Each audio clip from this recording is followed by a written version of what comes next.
मैं एक आपको छोटी सी कहानी बताना चाहूँगी। एक राजा थे आजमगढ़ से। उनके कोई संतान नहीं थी। जब उनका बुढ़ापा आने लगा, उन्होंने सोचा कि वो वनवास ले ले। उन्होंने सोचा कि चलो जाके मैं परीक्षा लेता हूँ, इस राज्य के किसी एक बालक को ही अपना उत्तराधिकारी घोषित करता हूँ। तो उन्होंने क्या करा, सब बच्चों को बुलाया, उनके माँ बाप के साथ वो आए। उन्होंने उन बच्चे को, राजा ने एक एक पोटली थी, सैकड़ों बच्चे थे। राजा ने कहा कि 6 महीने बाद आप आके पोटली को से बीज निकाल के आप सबने गमले में बोने और 6 महीने बाद मेरे पास लौट के आना। देखता हूँ आप गमले में क्या उगा के, किस तरह की फसल उगा के लाते हैं। सभी बच्चे अपने घर गए। उन्होंने जाके एक एक गमला लेके उसमें मिट्टी डाल के बीजों को बोना बो दिया। सबने अपने अपने घर में सबने बो दिया। एक ध्रुव नाम का एक बच्चा था, उसने जब गमले में बीज बोए, बीज उसमें पानी डाला, लेकिन काफ़ी समय बीते, 1 महीने बीते, 2 महीने बीते।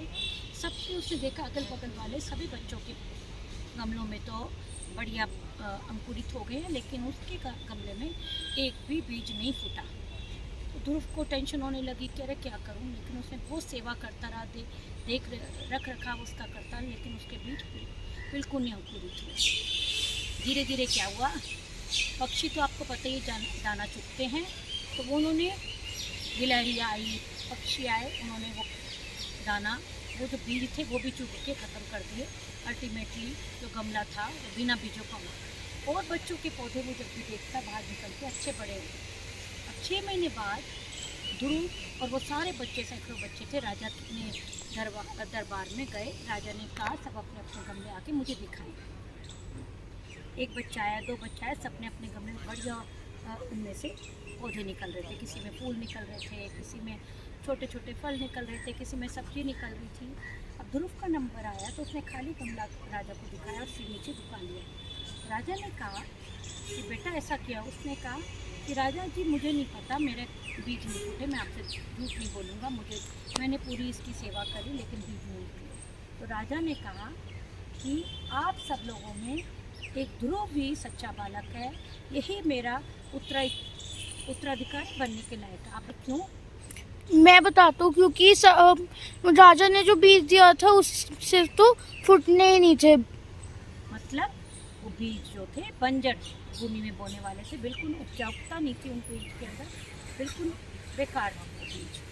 तो उन बच्चों ने, मैं आपसे पूछना चाहूँगी, और बच्चों ने कि कैसे उग गए? उन्होंने बाजार से या फिर दूसरे बीजों की मदद से उगा लिए। वेरी गुड, आपका ज्ञान बहुत ज़्यादा है, मैं देख रही हूँ। उन दूसरे बच्चों ने क्या था, बाजार से और बीज खरीद के बो दिए थे, जो कि पौधे निकले। राजा ने कहा खाली ध्रुव ही सच्चा बालक है, मुझे मेरे राज्य को ऐसे ही एक राजा की उत्तराधिकारी की ज़रूरत है। उन्होंने ध्रुव को अपने सिंहासन पर बैठा के थोड़े चंद साल उसका रख रखाव करा। राज्य अपना देखा। जब ध्रुव समझदार हो गया, उस राज्य को छोड़ के राजा चले गए। ये होती है सत्य की परीक्षा। अगर आप सच पे अडिग रहेंगे तो आपको हमेशा सफलता मिलेगी, आपको कोई आगे बढ़ने से रोक नहीं सकता। जैसे कई बार कोर्ट होती है, कोर्ट में विक्टिम होता है, तो उन सब के लिए कुछ लोग आते हैं कि पूछते हैं कि इसने कैसे हुआ, ये मर्डर कैसे किया हुआ, और कुछ लोग झूठ बोल देते हैं पैसे खा के वो सब से। तो एक बाद में उन्हें क्या होता है, उनको वो मर जाते हैं।